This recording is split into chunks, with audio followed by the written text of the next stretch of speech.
Voici 6 tests pour savoir si tu as affaire à un vrai ami. Parfois, on croit à des personnes, mais en réalité, ces personnes ne sont pas nos véritables amis. 6 tests pour savoir si la personne à laquelle tu penses qu'elle est ton ami est en réalité ton ami. Premièrement, c'est l'intérêt. Est-ce que cet ami a de l'intérêt pour toi? Imaginons tout simplement, tu organises un événement où tu dois passer un concours dans 2 semaines. Alors, tu partages aujourd'hui avec lui cette situation. Tu remarques, est-ce que cette personne va te rappeler? Ça, c'est la chose la plus importante. Elle ne te rappelle pas, bien évidemment. Tu l'appelles, vous causez tout simplement, mais il ne faut pas évoquer le sujet. Tu le fais comme si, voilà, tu rappelles, n'est-ce pas, un peu votre conversation de la fois dernière. Tu dis, par exemple, depuis le jour où je t'ai appelé, je n'ai pas encore appelé mon papa. Bon, ça fait quelques jours, je n'ai pas encore appelé ma maman. Je suis là triste comme ça et puis voilà, ça va pas. Et lorsque tu rappelles à cette personne le jour où vous avez échangé et que le sujet là était et que cette personne jusqu'à là ne te rappelle pas, ne te pose pas la question comment évoluent les choses, tu as affaire à un faux ami. Ça, c'est ce que tu dois savoir automatiquement. Alors, et si jusqu'à là, cette personne ne s'intéresse pas, tu peux évoquer le sujet. Et si tu évoques le sujet et que cette personne encore ne continue pas, n'est-ce pas, de savoir le pourquoi, comment ça évolue tout ça, tu as automatiquement affaire à un faux ami. Ça, c'est le premier test. Deuxième test, c'est la loyauté.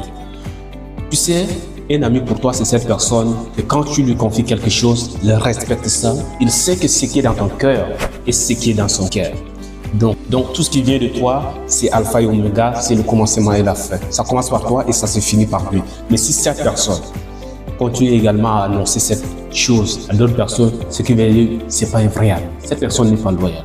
Supposons tout simplement, certainement, si c'est ton ami, vous avez peut-être un ami en commun.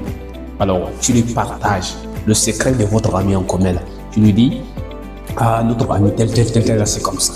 Et tu apprends pendant quelques jours. Si tu écoutes la nouvelle que ton ami ici a dit que toi tu as dit comme ça, alors, ce qui veut dire cet homme n'est pas un homme loyal. À partir de ce jour, tu ne peux plus déjà l'appeler ton ami parce que ça, c'est pas un vrai ami.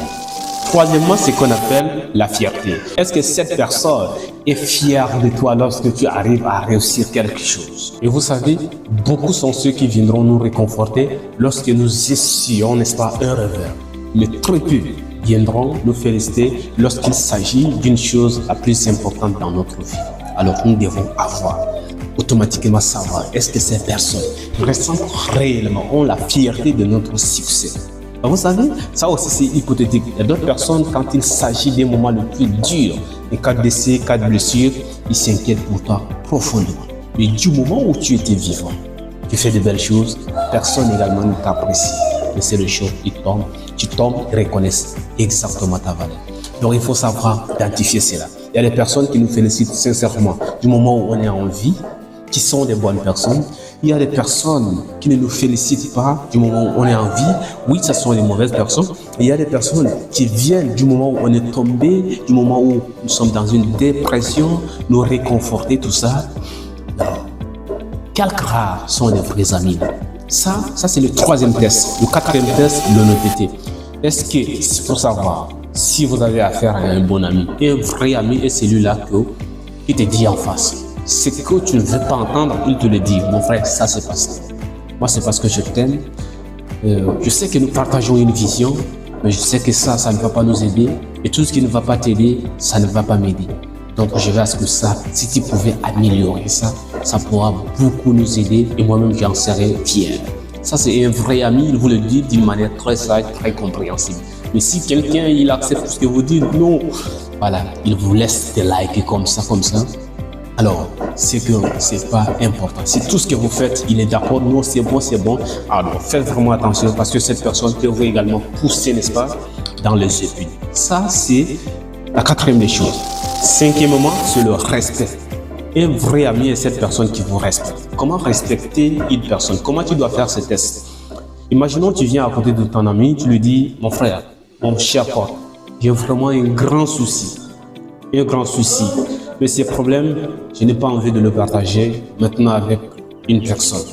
Avec le temps, je t'en dirai.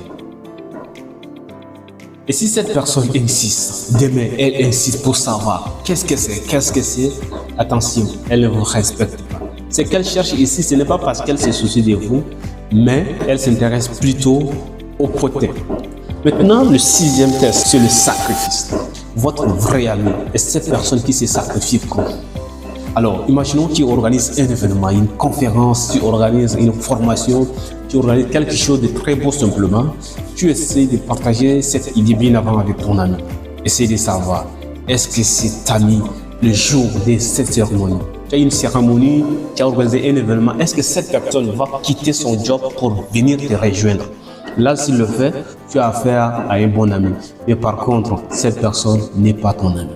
Alors, souviens-toi, deviens la preuve que c'est possible. Merci beaucoup.